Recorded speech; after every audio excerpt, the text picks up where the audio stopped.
आ रहे हैं महान महापुरुषों की महान कहानियां। आज की कहानी है गौतम बुद्ध के ऊपर और कहानी का शीर्षक है क्रोध का विनाश।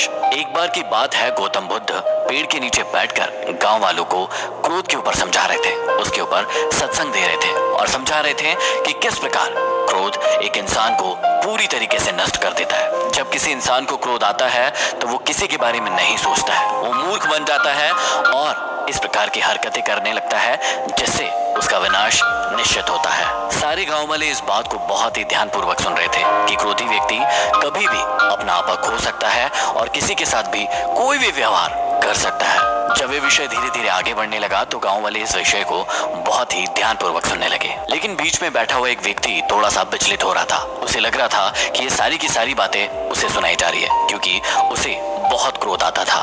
जैसे जैसे ये विषय आगे बढ़ता गया, उस व्यक्ति का क्रोध और बढ़ता गया और वो अपने स्थान से खड़ा होकर गौतम बुद्ध के पास गया और उनके मुंह पर थूक दिया और कहने लगा कि क्या फालतू की बातें कर रहे हो, क्या बकवास कर रहे हो, हमें तुम्हारी ये फालतू की बातें नहीं सुनना, यहाँ से चले जाओ। जब गांव वालों ने देखा कि वो व्यक्ति गौतम बुद्ध के साथ इस प्रकार का व्यवहार कर रहा है तो गांव वाले गुस्सा हो गए और उसे मारने के लिए दौड़ पड़े। लेकिन गौतम बुद्ध अभी भी शांत थे और उसी मनोभाव में थे जिस प्रकार पहले वे सत्संग दिए थे।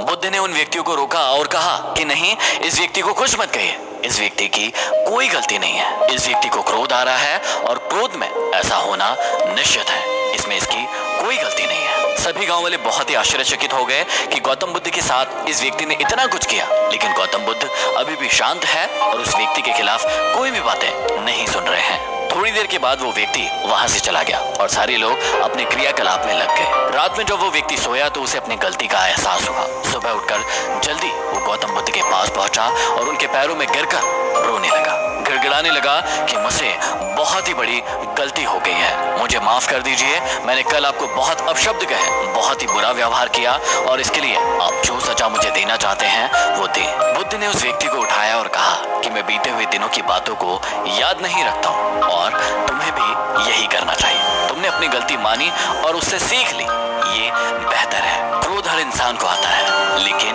वो अपने साथ बहुत कुछ लेकर जाता है। इसलिए आपकी जिंदगी में भी यदि कभी क्रोध आता है तो इत्मीनान से उस समय के गुजर जाने का इंतजार कीजिए, क्योंकि क्रोध थोड़े समय के लिए आता है लेकिन वो आपकी जिंदगी से बहुत कुछ लेकर चला जाता है। क्रोध पर विजय पाने का सिर्फ एक तरीका है, उस वक्त के जाने का इंतजार कीजिए जिस वक्त पर आपको क्रोध आया है। उस वक्त पर शांत रहिए और उस पल के गुजर जाने का इंतजार कीजिए। आपकी जिंदगी में सब कुछ